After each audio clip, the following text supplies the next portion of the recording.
जो बच्चे गाजा में मर रहे हैं उनको ह्यूमैनिटेरियन कॉरिडोर देना चाहिए और बमबारी को बंद करना चाहिए। अगर हिंदुस्तान विश्वगुरु बनने का सच में इतना बड़ा दावा करे, उसके ऊपर आप प्रोटेस्ट करते हैं और आप कहते हैं कि पैलेस्टीन में जो हो रहा है वो गलत हो रहा है और ह्यूमैनिटेरियन क्राइसिस है, तो इसके अंदर वही लोग बोल रहे हैं जिनका बेसिकली माइंड और मन दोनों इजराइल के साथ में है, या उस पर्टिकुलर किस्म की माइंडसेट के साथ है जिसके अंदर ये कहा जाता है कि अगर एक मिलिटेंट को आपने मानना है जो हमास से है तो आप उसके लिए 500 बच्चे कुर्बान कर दो। आप आजाद साहब किस गवर्नमेंट क्वार्टर में रहते हैं ना, गवर्नमेंट अकोमोडेशन में रहते हैं, उनके जो पैराफर्नैलिया जो उनके साथ चल रहा है उसको कंपेयर किया जाए विद पीडीपी या फॉर दैट मैटर किसी और पॉलिटिकल पार्टी, क्या और क्या किस बेसिस पे वो लोग वहां पर अभी भी बैठे हुए हैं, जबकि आप most of the opposition member parliament जो है जो इंडिया अलायंस के, आप उनको टारगेट करते हो। आजाद साहब अकेले बाहर बैठे हुए हैं।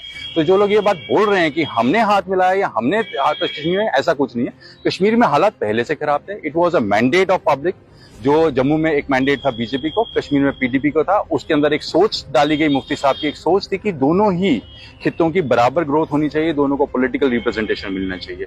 उस चीज की तरफ ये स्टेप था। और आजाद साहब तो जम्मू से आते हैं, आजाद साहब की तरफ दिमाग में तो ये बात कभी नहीं आई ना, उन्होंने कभी कंसोलिडेटेड ग्रोथ के लिए किया। तो वो कैसी बात कर रहे हैं, या उनके स्पोक्स पर्सन उनकी पार्टी में उन्हीं की मुंह जबानी बोल रहे हैं ना, तो उनका ये बोलना उनको शोभा भी नहीं देता है। और इनको देखना चाहिए कि what is the kind of things he is getting into.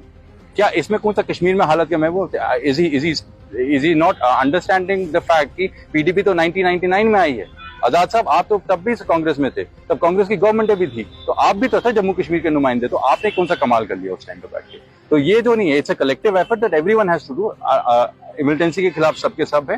हाँ, fact of the matter is कि हाँ, जम्मू कश्मीर के अंदर राइट्स जो हैं, लोगों के इंडिपेंडेंट राइट्स हैं, इंडिविजुअल राइट्स हैं, जो कॉन्स्टिट्यूशनल राइट्स हैं, उसको आप होल्ड करना चाहिए। उसके लिए यस, आज भी हम कंटेस्ट करते हैं बीजेपी को। और जहां तक जम्मू कश्मीर की बात है, एजेंडा ऑफ अलायंस को फिर से पढ़े, जो 2015 में ड्राफ्ट हुआ था बीजेपी और पीडीपी के बीच में, उसके अंदर साफ साफ लिखा था 370 के ऊपर there will be no debate, no discussion. पहले तो बात